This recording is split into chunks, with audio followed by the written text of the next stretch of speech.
Thank you, Jesus. Hallelujah. Hallelujah. Hallelujah. Hallelujah. Hallelujah. Hallelujah. Hallelujah. Hallelujah.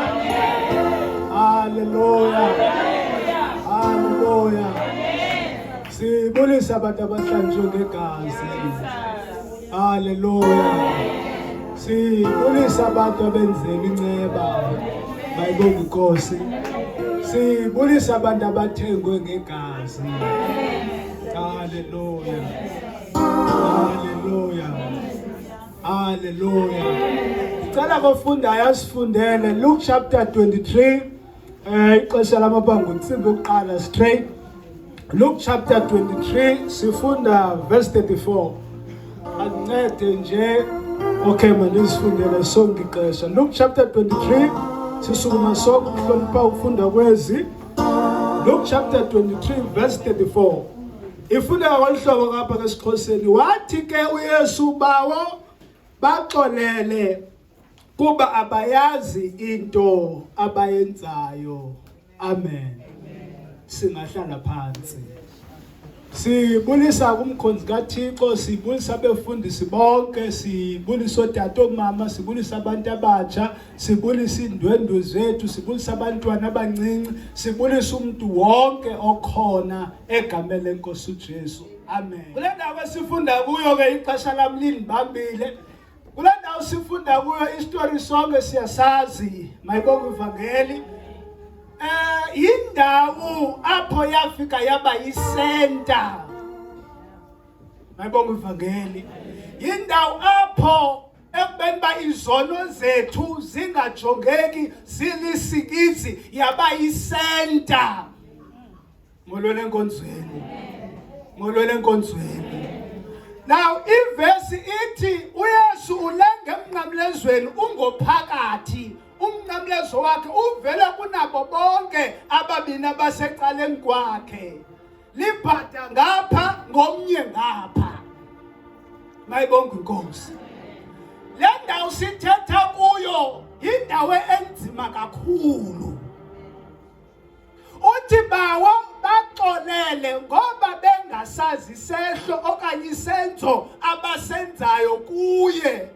Elaxesha tshoyo kukhona mna nawe kuye.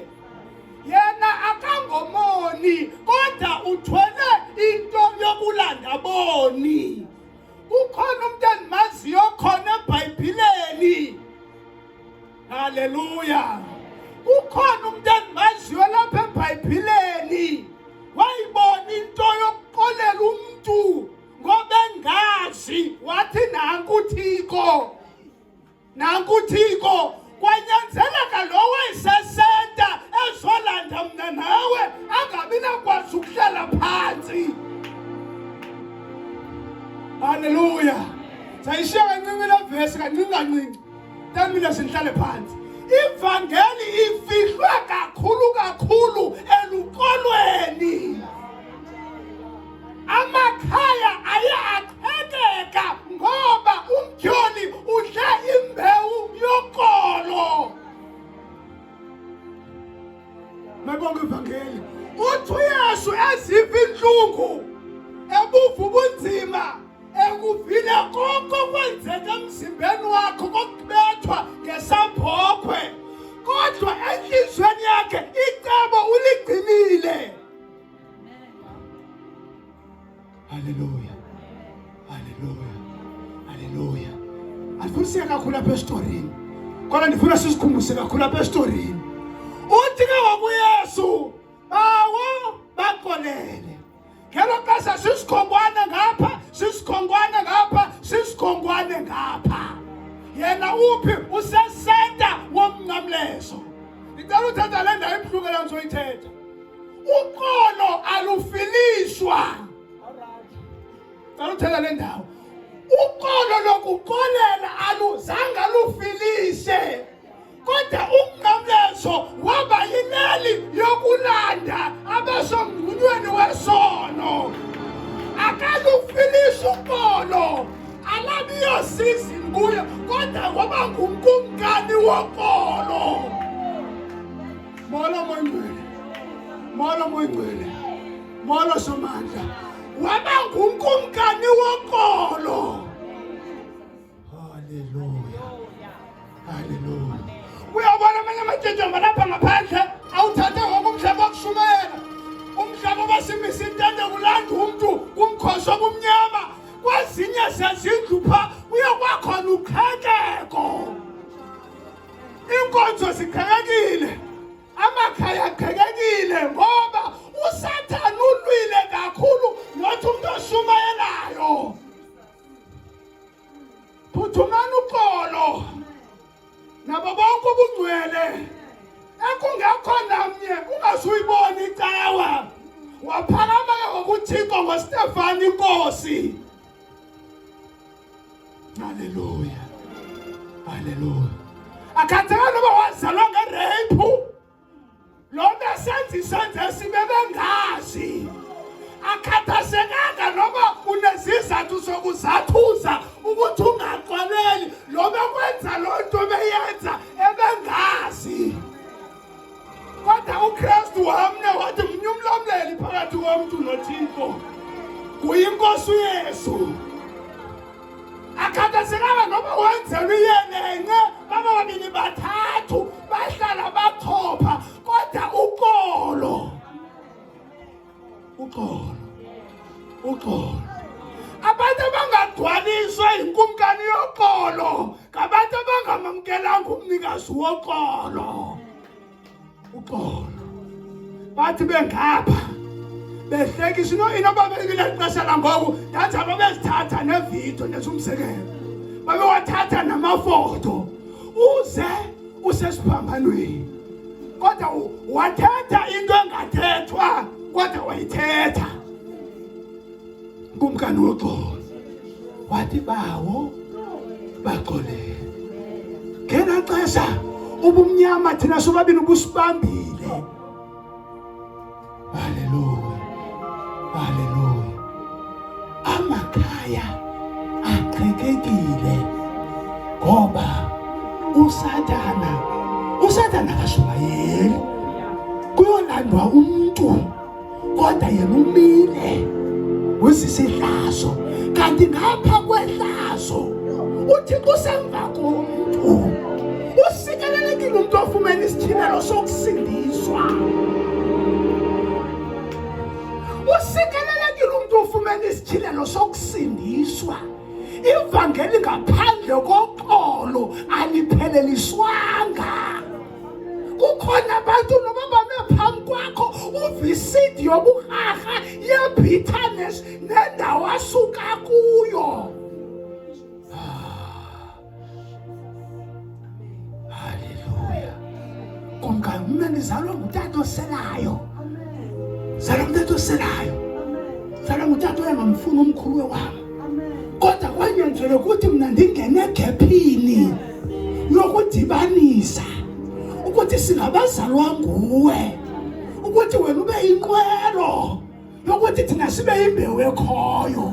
So lelo ndithi akhathekanga noba utata akho uhamba ngecala, kodwa uqolo lenkosi uJesu maliphumle phezu kwakho, malondele enhlizweni yakho, malichuchachucha amalungu omzimba wakho, malihambe iveins zakho, maligqibe inhliziyo yakho, malibambe amalungu omzimba. Kukhona abantu abangaguliswa yicorona kodwa baguliswa yisindi yokubela uqolo. Asifuna amazwi asixhenxe kodwa uxolo lenkosi uJesu malibambe inhliziyo yakho. Ngoba lo muntu noba ukwenzeni akazi kodwa uba uyazi uthi bawubaxolele ngoba bengayazi into abayenzayo. Kanti ngokatshoyo ukhulelwe ibandla, kanti ngokatshoyo uzisa ukukhanya kubantu abasemakhamandela nabantu nawe esono. Waba lihlazo bawo baxolele. Ndifuna le meko iphambi kwakho uyixolele. Noba kuthiwa waphuma kwibandla elithile kodwa uxolo.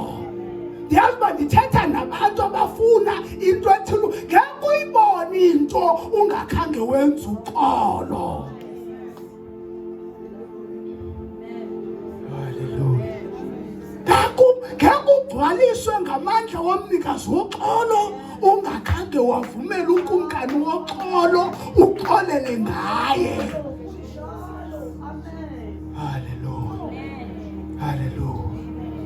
Haleluya. Kukhona abanye balapha kuhaka enhlizweni zabo, abanye basola nomhlaba bezalwe ngawo kodwa axolela lo bengazi. Uxolo lwenkosi uJesu noto lomuntu kodwa lenkosi uJesu uthi bangapha babukele bademonstrate isketch ngaye.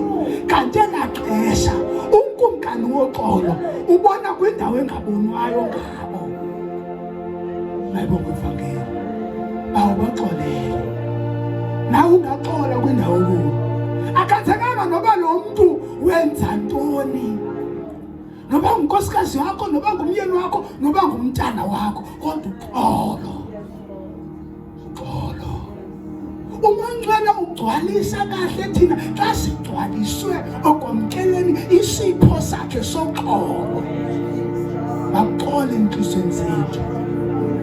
Ngicela ukwenza i-testimony nguyisele. Abantu abaphume apha abaninzi. Ngicela uyithetha le. Abantu abaphume apha abaninzi kunyanzeleke siyoma kwisenta yoxolo. Kunyanzeleke siyoqhawula imbewu embi yobutshaba. Sinxibe ingubo yokunxityiswa nguKristu ngoba sazi ukuthi kukungazi lento ibenzisa lento.